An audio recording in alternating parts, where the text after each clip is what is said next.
शशांक कुसमेश जी, Ambarish Rawat ji, Ramkumari Maurya ji, block प्रमुखगण Ratnesh Singh ji, Sanjay Tiwari ji, आकाश Pandey ji, Shrimati lucky Singh ji, Jagdish Gupta ji, Ramsharan Pathak ji, भारी संख्या में उपस्थित दरियाबाद और रामनगर के मेरे सभी उपस्थित बहन और भाइयों, रामनगर और बाराबंकी की इस पावन धरा को, जो हजारों वर्षों की विरासत को अपने साथ समेटे हुए है और उस विरासत के प्रतीक के रूप में लोधेश्वर महादेव का ये पावन मंदिर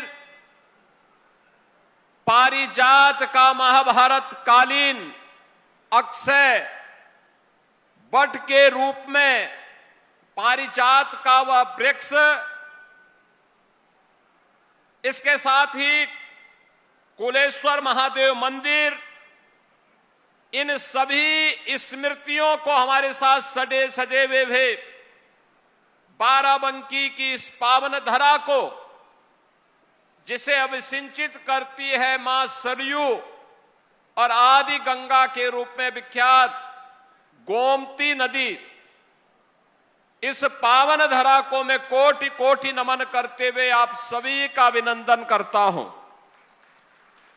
बहनों और भाइयों, कितनी समृद्ध भूमि है, विरासत के साथ साथ कितनी प्रतिभाशाली विभूतियों को देने वाली यह धरती है और स्वाधीनता आंदोलन की अलख जगाने में भी इस भूमि का क्या महत्व है। हम जब इसके इतिहास को पढ़ते हैं तो देखते हैं तो गौरव की अनुभूति होती है। संत कवि बैजनाथ,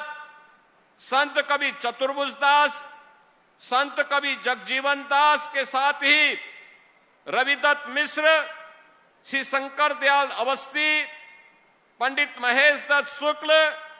गुरु प्रसाद सिंह मुंगेश समेत तमाम ऐसे साहित्यिक विभूतियों को भी इस धरा ने भारत के साहित्य आकाश में उपलब्ध करवाया है। बहन और भाइयों, देश की आजादी के लिए, देश की स्वाधीनता के लिए अपने रणबांकुरों के साथ